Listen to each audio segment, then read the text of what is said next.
idol, at tanghali na naman. At kailangan na naman natin na bigyan ng patoka itong aking sisiw.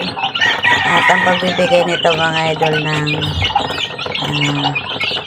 patoka sa kanila ay umaga, tanghali at hapon. At tama lang yung pagbibigay mga idol, yung kaya lang nilang ubusin. At ito mga idol, inalisan nito.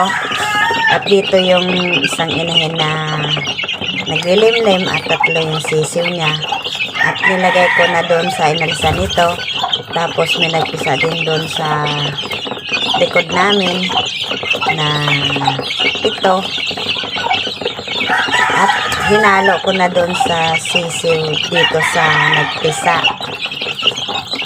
At para makabuelo yung aking 20, kaya nilagay ko na dito sa breedingan. Kasi doon sa kulungan mga idol at sikip na ko doon.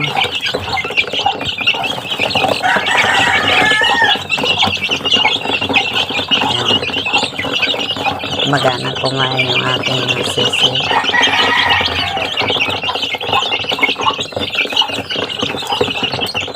Kita nyo naman mga idol.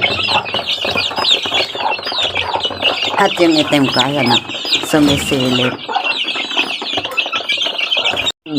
Mga idol, yung itim ko, ayan o. Ang laki na nila.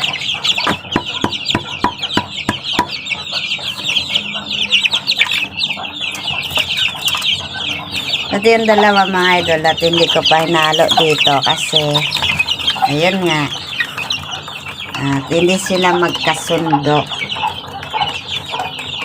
Kaya ano lang, dito lang muna tong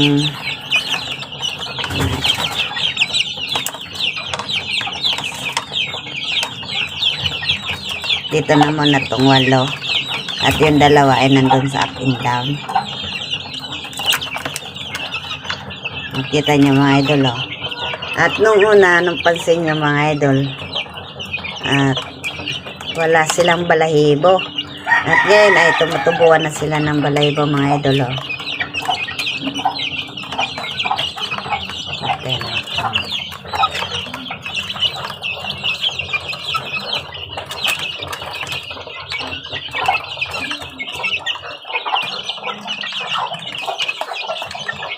At bagong buhangin, at para iwas din tayo sa bakterya ng aking mga sisiw.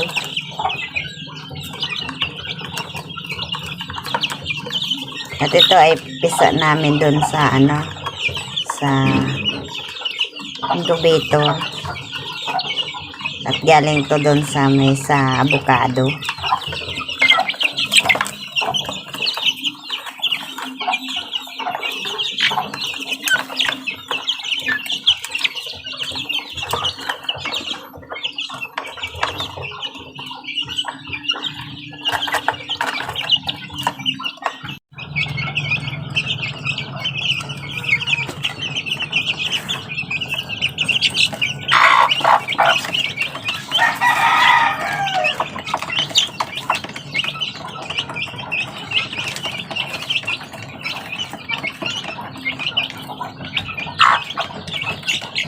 At ito pala mga idol, at hindi pa to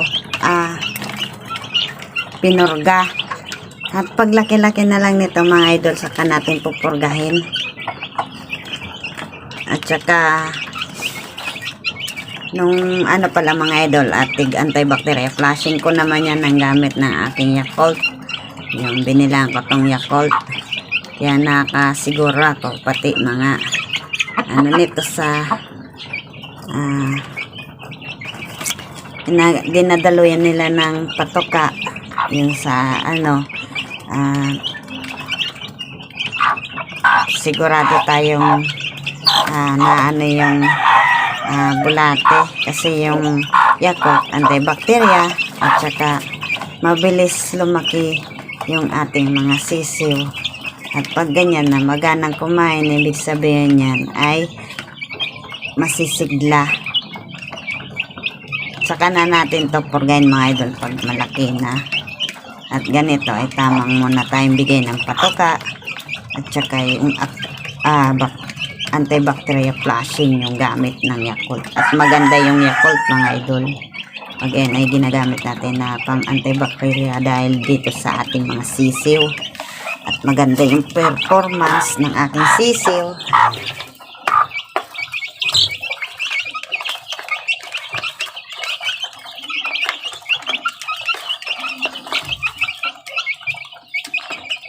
Dito naman tayo mga idol, kiblos.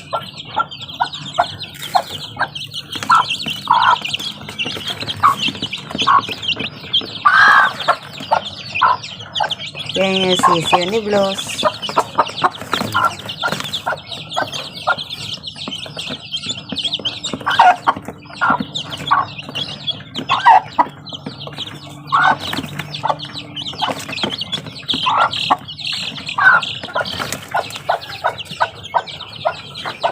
At naiya pa. Naiya pa yung ating sisiyo.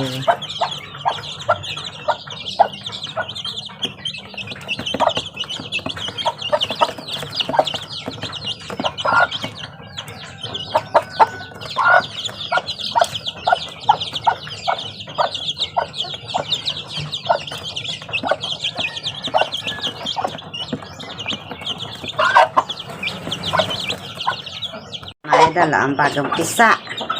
Yung itim natin na inahin na galing dun sa breedingan. So, kaya na yung sisiw niya. O, bagong pisa. Ayan. At, dito ko muna nilagay mga idol. Itong aking sisiw. At itong pito mga idol. At galing yan dun sa likod. Ayan. At marami na naman akong aalagaan.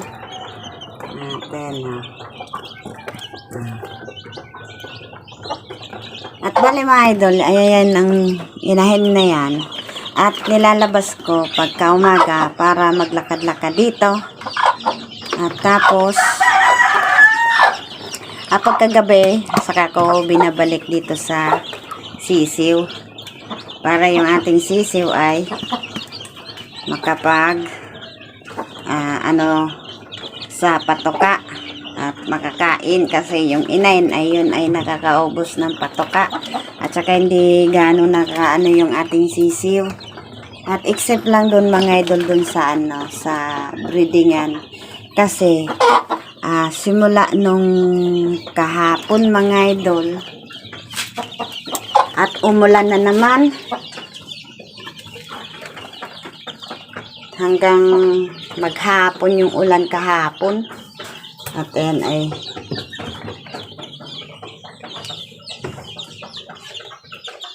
diyan naman magkakano yung ating mga sisiw. Pero okay naman ngayon mga idol yung aking mga sisiw dahil sa pag-iinom ng vitamins. Ayan o.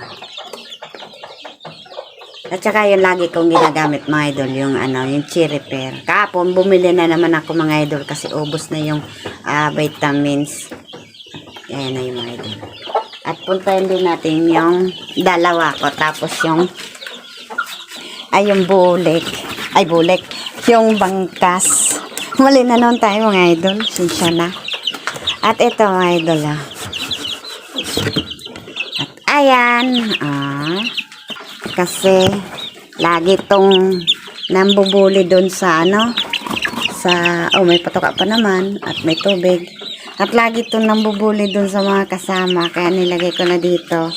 Tapos nilagyan ko mga idol ng buhangin galing yan doon sa dagat at para kunwari nasa sila nasa lupa para yung ipot at hindi makaano sa paa nila kasi yun dito plywood tapos kawayan kaya inapinan ko ng sako para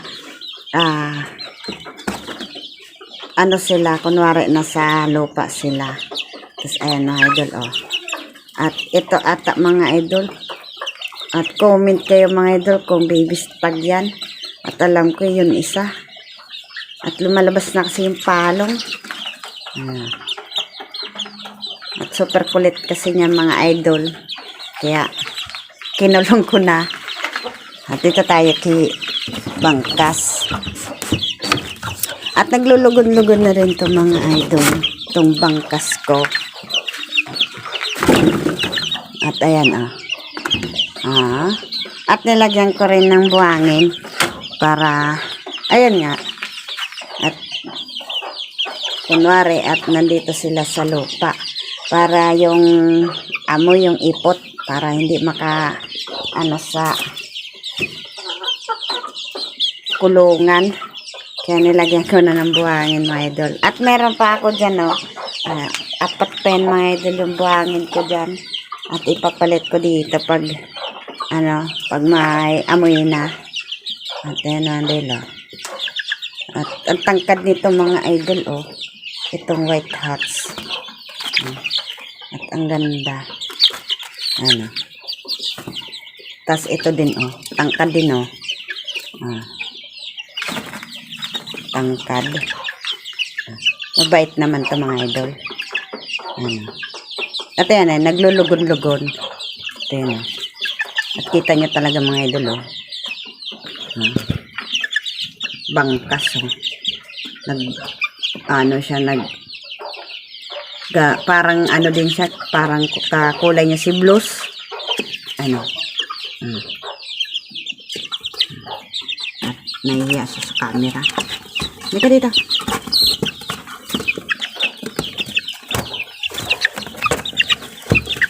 Hindi tayo marunong umawak mga idol ng sisiw. At dali. Ayan mga idol At ang galaw. Dito. At di tayo marunong. Ayan mga idol diba? Ang ganda. At ayan. Tapos sarangan natin. At tapos mga idol, may stag pala ako dito na bangkas. Mga idol si bangkas Kita ka ngayon At ito sana yung 5. Kaso namatay yung 2 mga idol, nag-abroad na. Kaya ito na lang yung natira. Tapos nandun pa yung kapatid. At napakatangka dito mga idol At ilagyan ko na mga idol ng tali para makaano sila pag itinalian, hindi na siya yung mailap. At sinanay ko na nalagyan ng tali para pag nag-edad-edad to at pwede na natin itong ilagay sa flying pin. At yan mga idol At ang ganda nito mga idol, at ang tangkad.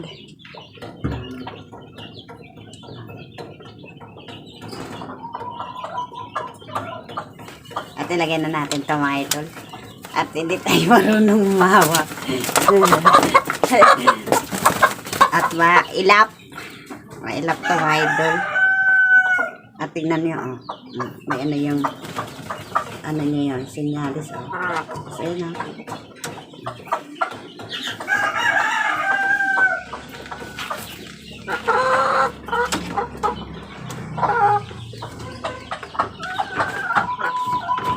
At tapos mga idol, magpapainom na tayo sa aking sisiw ay plain water.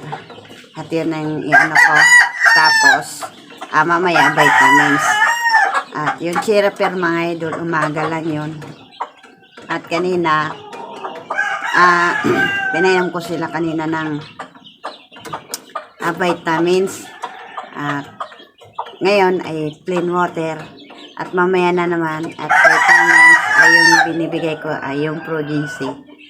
Pero hindi naman ako nung naglalagay kasi ang pinopokus ko muna na vitamins ay yung chiraper dun sa aking mga sisiw. Yun ang pinopokus ko muna pagbibigay ng vitamins. At dito sa iba ay yung mga stag ko ay yung Progency. Ayun yung binibigay. At ayan mga idol, at pinakita ko na sa inyo yung aking mga pasisiw. At kita nyo naman. At magana kumain yung aking mga sisiw. kasi 10 AM na at nangingi na sila ng patoka, kaya tamang-tama magbibigay na naman ako ng patoka. Tapos at nakalimutan ko palang saraduhin to.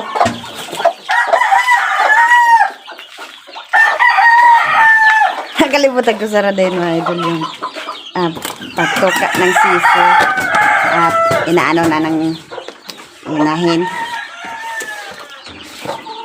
At ayan na mga idol, grabe na naman ang init. Kahapon, maghapon yung ulan. At pag ganito pa bago-bago yung ating klima, kailangan lang natin yung ating mga alaga. Mag-routine tayo at i-check natin kung may sipon o wala. At tapos lagi lang tayo magbibigay ng vitamins sa ating mga alagang isda. At ito ay lilinisan na naman natin kasi madumi na naman at plain water naman ngayon ang ibibigay ko. Kaya ngayon ay nakapag-update tayo at nakapagpasilip tayo sa ating mga pasisiw. At yan ay kung bago ka pa lang sa aking channel, at please like and subscribe naman dyan sa notification bell at para lagi kayong update sa aking video. At sana wag kayo magsasawa kung ganito lang yung aking content. Sa bago kong subscriber, at thank you sa iyo idol, at kahit paano ay nagdadagdag at hindi tayo lagi nakapag-update kasi gawa ng busy lagi sa aking mga alaga. Kasi pag umaga mga idol, pagkakape pa lang at inuuna ko muna yung aking sisiw, pagbibigay ng patoka at sunod yung istag. At buti na ngayon ay lumabas na si Haring Araw. At ayan, at magandang umaga na lang sa inyo kasi 10 AM na. Kaya bye bye.